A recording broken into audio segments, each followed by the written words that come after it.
നമ്മുടെ വിദ്യാഭ്യാസത്തിനെ കുറിച്ച് ഘോരഘോരം സംസാരിക്കുന്നുണ്ട്. എല്ലാ ഹൈസ്കൂളുകളും നിങ്ങൾ ഹൈസ്കൂളിനെ കുറിച്ച് മാത്രമേ ഇവിടെ സംസാരിക്കുന്നുള്ളൂ.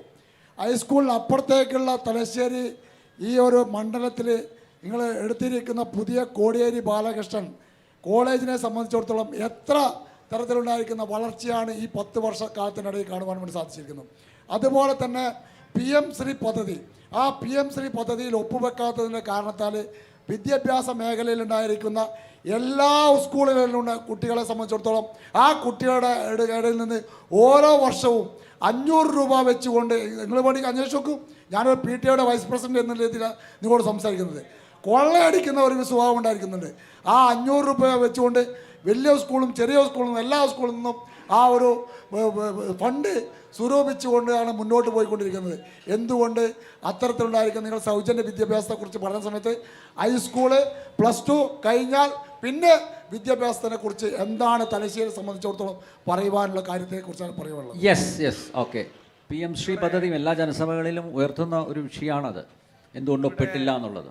വിദ്യാഭ്യാസ മേഖലയുമായി ബന്ധപ്പെട്ട് ബഹുമാനപ്പെട്ട സുമേഷ് ഇവിടെ ചോദ്യം ചോദിച്ചത് നന്നായി. കാരണം കുറേ പറയാനുണ്ട്. ഉന്നത വിദ്യാഭ്യാസ മേഖലയിൽ തലശ്ശേരിയിൽ എന്ത് മാറ്റമുണ്ടായി എന്നറിയാൻ ഇവിടെ നമ്മുടെ ചൊക്ലി ഗവൺമെൻറ് കോളേജിൽ പോയാൽ തന്നെ കാണാൻ വേണ്ടി പറ്റും. ചൊക്ലി ഗവൺമെൻറ് കോളേജിൽ മാത്രമല്ല ഇവിടെ ഉന്നത വിദ്യാഭ്യാസ മേഖലയിൽ ഉണ്ടായിട്ടുള്ള പുരോഗതി.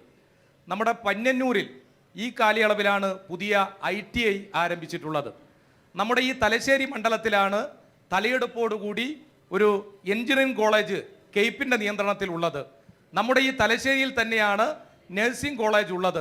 നമ്മുടെ തലശ്ശേരിയിൽ തന്നെയാണ് കോഓപ്പറേറ്റീവ് കോളേജ് ഉള്ളത്. നിരവധി ഉന്നത വിദ്യാഭ്യാസ സ്ഥാപനങ്ങൾ ഈ തലശ്ശേരിയിൽ ഉണ്ട് എന്ന് ജനങ്ങൾക്ക് പറയാൻ അവസരം തന്നതിൽ നന്ദി രേഖപ്പെടുത്തുന്നു. പിന്നെ ഉന്നത വിദ്യാഭ്യാസ മേഖലയുമായി ബന്ധപ്പെട്ട് കേരളത്തെ സംബന്ധിച്ചും കുറെ പറയാനുണ്ട്. നേരത്തെ നമ്മുടെ ഈ കേരളത്തിലെ ഉന്നത വിദ്യാഭ്യാസ മേഖലയിൽ പുരോഗതി ഉണ്ടായിരുന്നില്ല. എന്നാൽ ഇന്ന് ഇന്ത്യ രാജ്യത്തെ 11 സർവകലാശാലകളെ എടുത്തു കഴിഞ്ഞാൽ ആ 11 സർവകലാശാലകളിൽ 3 സർവകലാശാലകൾ കേരളത്തിലെ സർവകലാശാലകളാണ് എന്ന് തിരിച്ചറിയണം. ഇവിടെ കുസാറ്റ് ആയാലും MG ആയാലും കേരളയായാലും നാക്കിൻ്റെ ആയാലും അതോടൊപ്പം തന്നെ നമ്മുടെ എല്ലാവിധത്തിലുള്ള അംഗീകാരവും ലഭിച്ചുകൊണ്ട് ഉന്നത വിദ്യാഭ്യാസ മേഖലയിൽ മികച്ച നിലയിലുള്ള പ്രവർത്തനം നടത്തി വരികയാണ്. 1-2 കാര്യങ്ങൾ ഇവിടെ പറയാതിരിക്കാൻ സാധിക്കില്ല. ഇവിടെ UDFന്റെ പ്രതിനിധി ഇവിടെ പറഞ്ഞു ഈ ക്ഷേമ പെൻഷൻ നൽകുന്നത് എത്രയോ ഒരു ചെറിയ നമ്പർ ആണ്, 10 ലക്ഷമോ 10,000 എത്രയോ പറഞ്ഞത്. ഞാൻ ഒരിക്കലും അദ്ദേഹത്തെ കുറ്റം പറയില്ല. കാരണം എന്താ, അദ്ദേഹത്തിൻ്റെ നേതാവ് VD സതീശനാണല്ലോ. ആ VD സതീശന്റെ അനുയായിയായിട്ടുള്ള ഇയാള് ഇതിലും വലിയ കാര്യം സത്യം പറയുമെന്ന് ഞാൻ ഒരിക്കലും ധരിക്കുന്നില്ല. കാരണം ഇതും പറയും, ഇതിലപ്പുറവും പറയും. പിന്നെ ഇവിടെ നമ്മൾ മനസ്സിലാക്കേണ്ട കാര്യം, ആരോഗ്യ മേഖലയെക്കുറിച്ച് ഇവിടെ വല്ലാതെ പറയുന്നു. ലോകാരോഗ്യ സംഘടനയുടെ കണക്ക് പ്രകാരം 100 പേരെ ചികിത്സിക്കുമ്പോൾ 10 പിഴവുകൾ ഉണ്ടാവുന്നു എന്നാ കണക്ക് സൂചിപ്പിക്കുന്നത്. എന്നാൽ കേരളത്തിൽ 100 ആളുകൾ ചികിത്സിക്കുമ്പോൾ 1% പോലും പിഴവുകളില്ല എന്നുള്ളതാ കണക്ക് സൂചിപ്പിച്ചു കൊണ്ടിരിക്കുന്നത്. ഇവിടെ ഈ പറയുന്ന ചില പ്രശ്നങ്ങൾ ഉണ്ടായിട്ടുണ്ട്. ആ പ്രശ്നങ്ങളെല്ലാം പരിഹരിക്കാൻ ആത്മാർത്ഥമായ നിലയിൽ സർക്കാർ ഇടപെട്ടിട്ടുണ്ട് എന്ന് പറയുകയാണ്.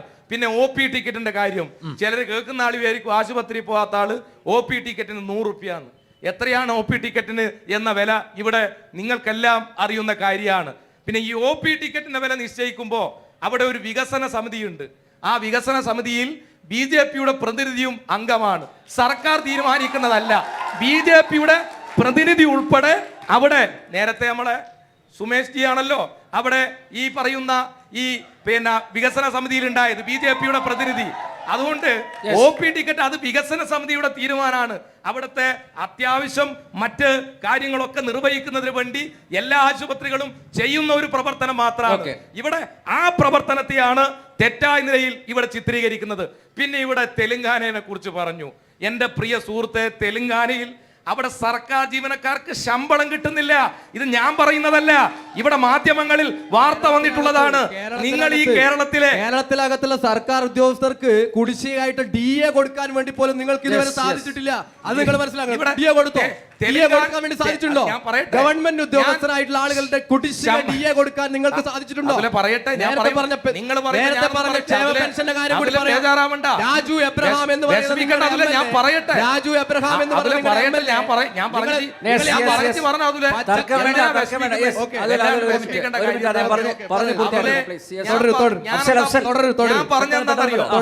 പറഞ്ഞെന്താ അറിയോ?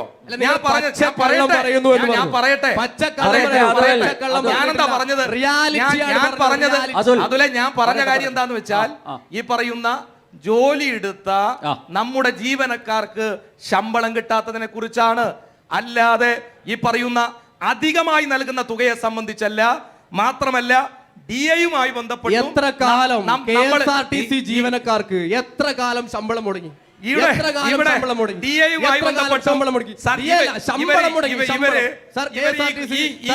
ഇതുപോലുള്ള വർത്താനം ഇങ്ങനെ കുറെ കാലായി പറയാൻ തുടങ്ങിയിട്ട് ഏതെങ്കിലും ഒരു KSRTC ജീവനക്കാർക്ക് ശമ്പളം കുടിശ്ശികയുണ്ട് എന്ന് നിങ്ങൾ പറ. ശമ്പളം മുടങ്ങിയോ ഇല്ലയോ? ശമ്പളം മുടങ്ങിയിട്ടുണ്ട്. പറയട്ടെ, അതിലെ ശമ്പളത്തിന്റെ കാര്യം പറയട്ടെ. ശമ്പളത്തിന് നാളെ ഒന്നായി തീരേണ്ടവരാ, അധികം അടിക്കുക ചെയ്യണ്ട. നാളെ നിങ്ങൾ എല്ലാവരും ഒന്നായി തീരേണ്ടത്. ഇപ്പൊ പിന്നെ പറഞ്ഞ വാക്കുകൾ സൂചിപ്പിക്കുന്നു. നാളെ നിങ്ങൾ ഒന്നിച്ച്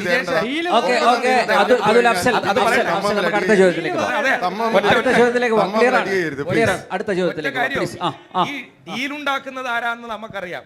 ഇപ്പൊ മാറ്റത്തൂർ പഞ്ചായത്ത് തെരഞ്ഞെടുപ്പ് റിസൾട്ട് വന്നല്ലോ. ആ പഞ്ചായത്ത് റിസൾട്ട് വന്നപ്പോ എത്രയാണ് അവിടെ വന്ന കണക്ക് എന്റെ കയ്യിലുണ്ട്. UDF 8, LDF 10, NDA 4. അവിടെ തെരഞ്ഞെടുപ്പ് റിസൾട്ട് വന്ന് ഭരണസമിതി വന്നപ്പോ അവിടെ ഈ പറയുന്ന അപ്രത്യക്ഷമായി UDFന്റെ ഈ പറയുന്ന ജയിച്ച ആളുകൾ എത്രയാണെന്നറിയോ? പിന്നെ LDF 10 തന്നെ തുടർന്നു, NDA 12 മാറി. UDFന്റെ പ്രതിനിധികളെല്ലാം NDAയിലേക്ക് പോയി. മാറ്റത്തൂരൊന്നും പോണ്ട, ഈടെ നേരെ 4 കിലോമീറ്റർ അപ്പുറം പോയാൽ മാഹിയുണ്ട്. ആ മാഹിയിൽ നിങ്ങൾ രണ്ടാളും ഒപ്പരാ. ഈടെ നേരെ അപ്പുറം മാഹി പോയി കഴിഞ്ഞാൽ നിങ്ങൾ രണ്ടാളും ഒപ്പര.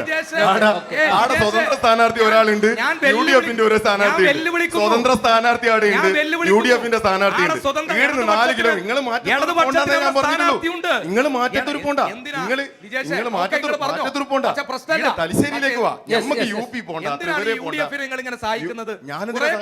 നിങ്ങൾ അമ്മാവിൽ അടിക്കുക ചെയ്യണ്ടെന്ന് ഒഴിവാക്കിട്ട് പറഞ്ഞതാ. അല്ലാതെ നിങ്ങളെ ഇവിടെ ഒരു കാര്യം വളരെ വ്യക്തമായിട്ട് പറയാനുള്ളത്. ഞാനിവിടെ ഉന്നയിച്ച കാര്യത്തിനൊന്നും അഫ്സലിന് കൃത്യമായ മറുപടിയില്ല. തലശ്ശേരി, ഇതാണ് നമ്മുടെ ചർച്ചാ വിഷയം. ഭാരതീയ ജനതാ പാർട്ടിയുടെ നേതൃത്വത്തിലുള്ള NDA മുന്നോട്ട് വെക്കുന്നത് തലശ്ശേരിയുടെ വികസനമാണ്. ഈ ചർച്ച മുന്നോട്ട് പോകാൻ ആഗ്രഹിക്കുന്നത് തലശ്ശേരിയെ കുറിച്ചിട്ടാണ്. അവിടെ വരുന്ന സമയത്ത് ഇവിടെ ചക്ക എന്ന് പറയുമ്പോൾ മാങ്ങ എന്ന് പറഞ്ഞിട്ട് യാതൊരു കാര്യമില്ല. ഇവിടെ ഞാൻ സൂചിപ്പിച്ച